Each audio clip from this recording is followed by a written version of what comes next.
Ketika kita berinteraksi dengan orang lain, kita perlu belajar bahwa seringkali terjadi perbedaan pendapat atas satu situasi yang sama yang kita hadapi.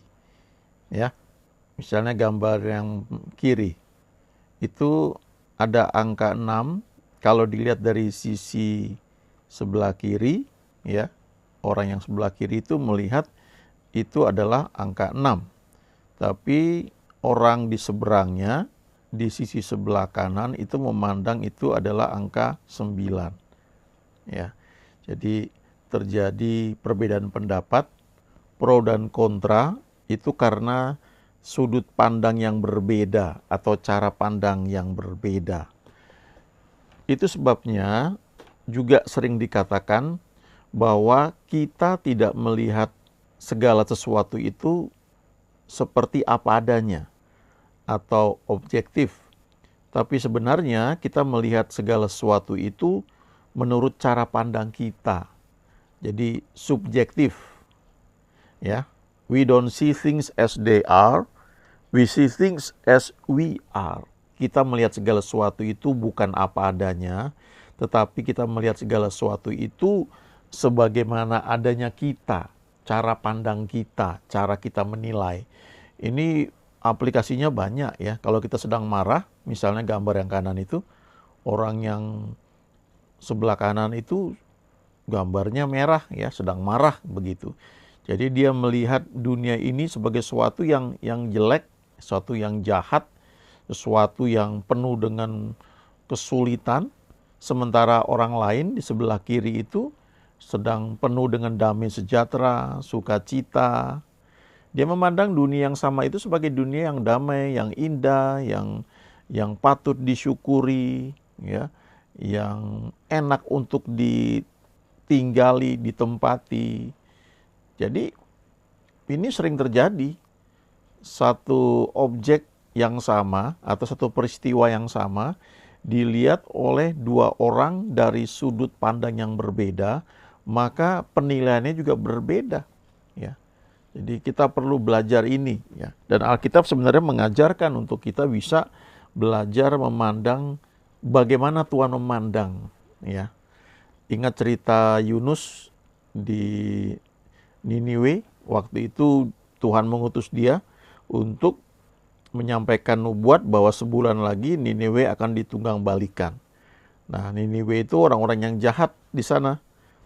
Tapi kemudian ketika mereka mendengar Yunus yang dimuntahkan dari ikan, dan ada yang mengatakan bahwa orang Niniwe itu dewanya adalah dewa ikan. Jadi waktu mereka lihat Yunus keluar dari mulut ikan, maka mereka memandang ini utusan dewa.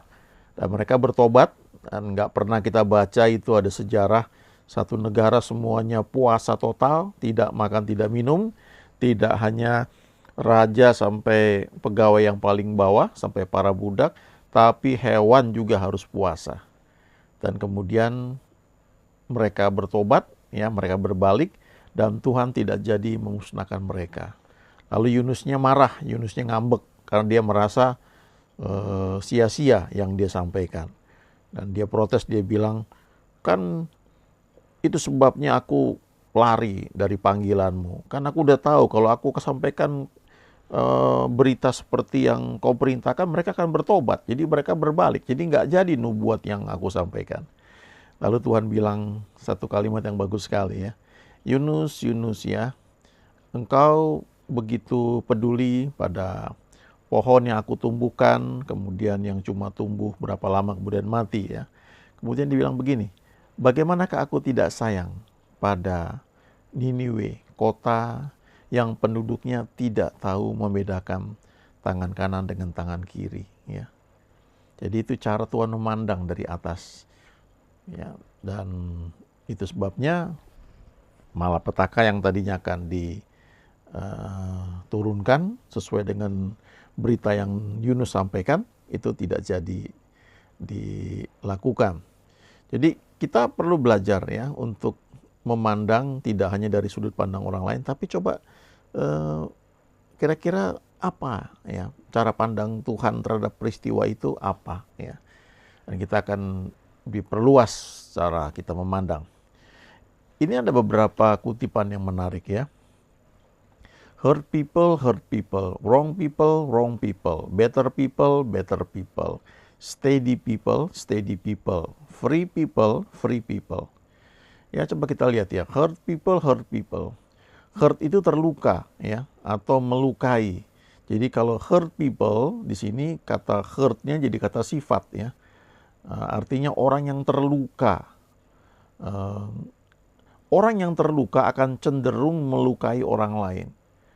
Hurt people ya, itu hurt yang pertama itu kata sifat, lalu yang kedua hurt people itu kata kerja. Jadi melukai orang lain. Jadi kalau dikatakan hurt people itu maksudnya orang yang terluka itu akan cenderung melukai orang lain. Ya, ini satu satu koreksi juga buat kita ya. Kalau kita sering melukai orang lain, ya kita mesti cek, kemungkinan besar kita memang punya akar pahit ya. Punya ada rasa terluka yang belum disembuhkan sehingga cenderung kita menyerang orang lain ya. Kemudian wrong people ya. Wrong itu salah. Kata sifat yang pertamanya, wrong people itu orang yang salah atau orang yang tidak baik atau orang yang tidak tepat pada tempatnya. Kalau di pekerjaan itu ada istilah right people on the right place ya. Orang yang tepat pada posisi, jabatan atau tempat yang tepat ya. Nah, kalau wrong people artinya orang yang salah. Nah, orang yang tidak baik atau orang yang tidak tepat pada tempatnya, yang salah posisi. Wrong people. Orang yang salah, orang yang tidak tepat pada tempatnya atau orang yang tidak baik cenderung melakukan tindakan yang tidak baik atau unfair ya pada orang lain. Jadi kata wrong yang kedua itu kata kerja ya. Jadi maksudnya kalau orang di posisi yang salah dalam pekerjaan ya, itu bukan right place bukan right person on the right place ya. Atau bisa juga dibilang orang yang tidak baik ya, orang yang salah cenderung melakukan tindakan yang tidak fair ya, tidak adil ya, yang tidak baik pada orang lain. Nah, kemudian better people ya. Better itu yang pertama itu juga kata sifat ya, artinya orang yang lebih baik ya. Orang yang lebih baik cenderung akan meningkatkan kualitas orang lain ya. Orang yang lebih baik cenderung akan meningkatkan kualitas orang lain. Kemudian steady people. Steady itu orang yang tenang, orang yang teduh ya. Orang yang ya tenang, tidak bergejolak gitu, tidak meledak-ledak. Orang yang teduh, yang calm ya.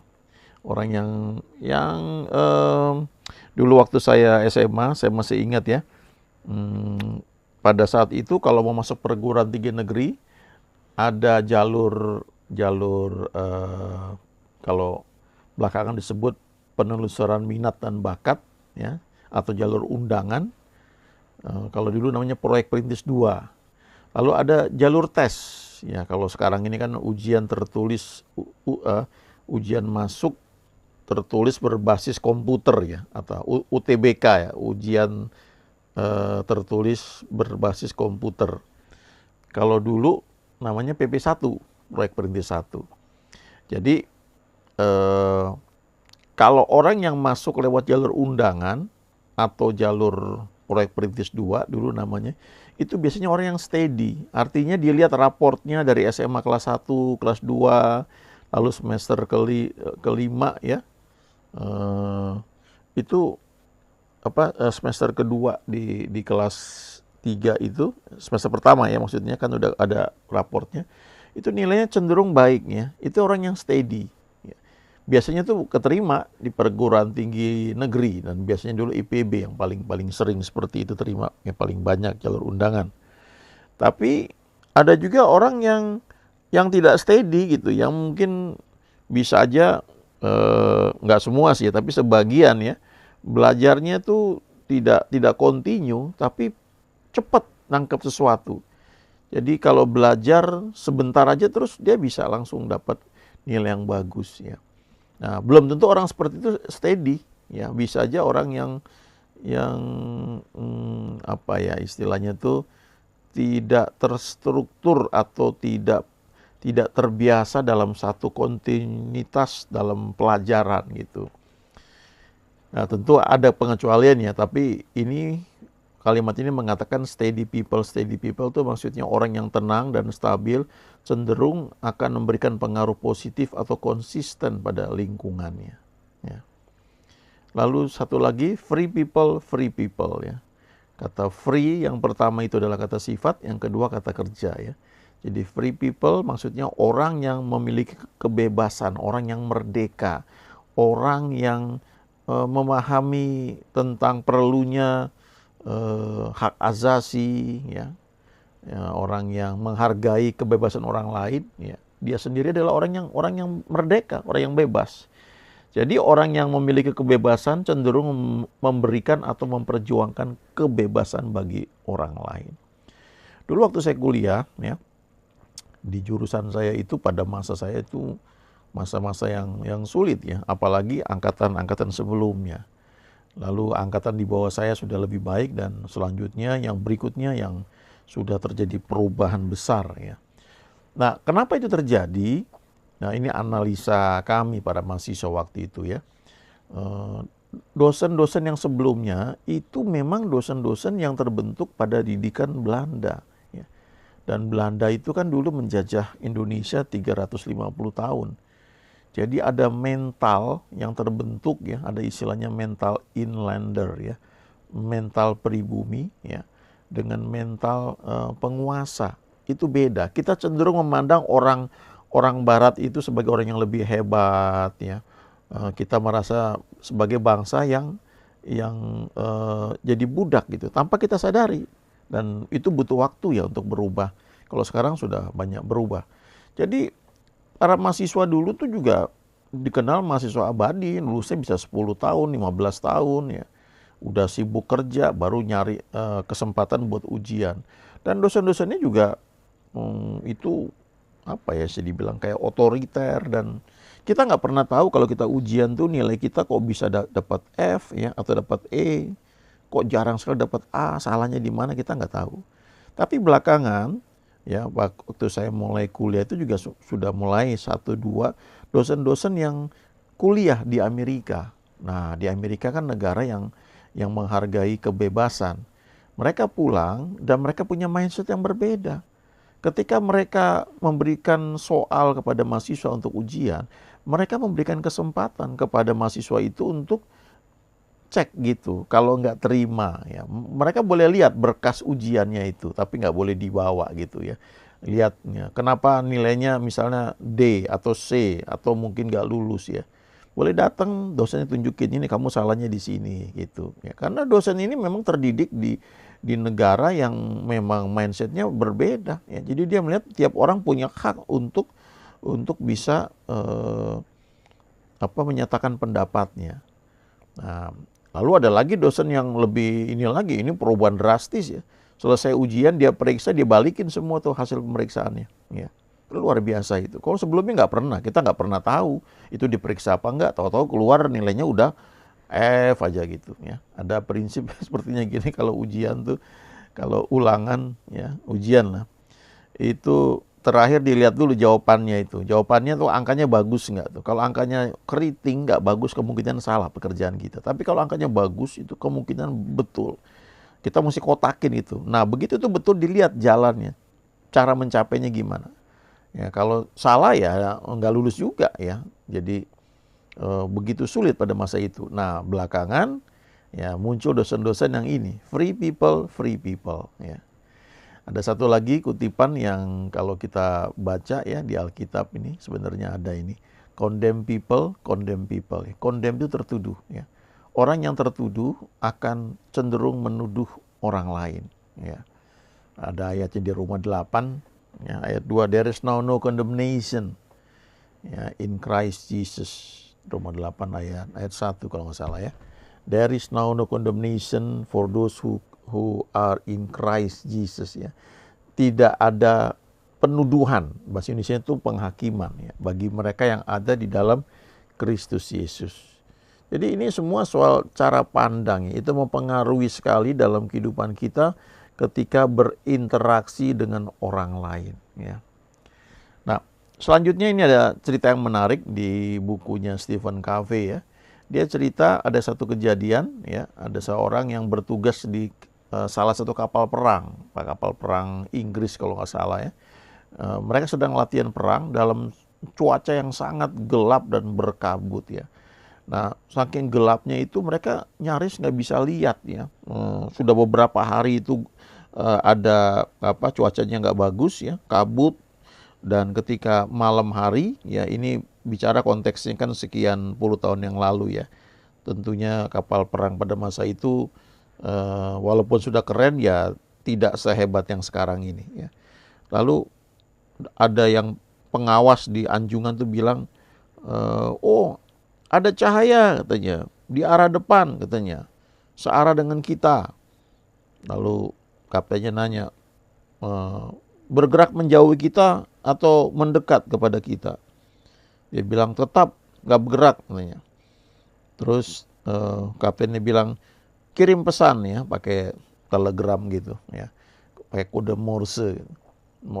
Lalu dia bilang, kirim pesan ubah arah 20 derajat, ya. Terus ternyata dibalas sama cahaya itu, ya. Dia bilang, harap ubah 20 derajatnya. Kamu ada di arah saya gitu kan. Terus kapal ini jawab lagi, kirim pesan katanya. Kamu harus ubah arah 20 derajat, dia bilang. Itu sana balas lagi, ya. Kamu yang ubah arah 20 derajat. Terus kaptennya ini mulai marah. Kasih tahu, saya kapten katanya. Kamu harus ubah arah 20 derajat. Dibalas lagi sama yang cahaya itu, ya. Dia bilang, saya kelas 2, ya. Kamu harap ubah arah 20 derajat. Nah, kaptennya naik pitam. Kasih tahu, saya kapal perang katanya. Ubah arah 20 derajat. Lalu dijawab lagi, saya mercusuar, ya. Begitu terima itu, ya udah, kapal perangnya nggak mau harus rubah arah, ya. Jadi kadang-kadang kita bisa ribut sama orang, kita merasa kamu harus menyingkir dari jalan itu atau ikutin cara saya. Tapi kadang-kadang kita merasa kita lebih hebat, ya, kita punya power, posisi, tapi ternyata yang dihadapi ini sesuatu yang nggak bisa diubah gitu. Ya mau ubah menara mercusuar, ya gimana, kan dia ada di situ. Akhirnya ya kita yang mesti berubah, ya, kapal perang ini yang mesti berubah. Dalam hidup kita juga begitu, ya. Kalau kita berinteraksi dengan orang lain, kadang-kadang kita berharap orang itu harus berubah seperti yang kita inginkan. Tapi dia nggak berubah atau nampaknya nggak bisa berubah. Nah, kita yang mesti belajar untuk berubah. Nah, itu bisa kita lakukan setelah kita sadar siapa kita dan siapakah orang itu, ya. Bisa jadi orang itu memang dalam posisi yang memang nggak bisa gitu, ya. Kita nuntut orang harus misalnya harus lakukan sesuatu, ya. Kita udah kasih kesempatan berkali-kali, dia nggak bisa terus. Sampai akhirnya kita tahu kondisi dia yang sebenarnya, kenapa dia sampai tidak bisa berubah seperti yang kita harapkan. Nah, akhirnya ternyata kita yang mesti berubah, menyesuaikan diri. Dan oleh anugerah Tuhan, pada akhirnya orang tersebut juga nanti akan berubah, ya. Ini ilustrasi yang baik, ya, tentang cara pandang, ya, tentang paradigma. Nah, kita lihat Ibrani 12 ayat 15. Jagalah supaya jangan ada seorang pun menjauhkan diri dari kasih karunia Allah, agar jangan tumbuh akar yang pahit yang menimbulkan kerusuhan dan yang mencemarkan banyak orang. Jadi dalam kehidupan kita, karena kita berinteraksi dengan banyak orang, lalu kita berharap orang itu harus seperti kita yang kita pikirkan, ya. Yang tadi ada gambar angka 6 atau angka 9, ya. Kita berharap orang itu menyetujui pendapat kita, padahal sudut pandangnya berbeda. Nah, kita perlu belajar, ya, untuk memahami, ya. Dan jangan timbul akar pahit, ya. Tetaplah dekat pada Tuhan, ya, dalam anugerah Tuhan, sehingga tidak timbul akar pahit yang bisa menimbulkan kerusakan dan mencemarkan banyak orang. Ya. Haleluya, amin.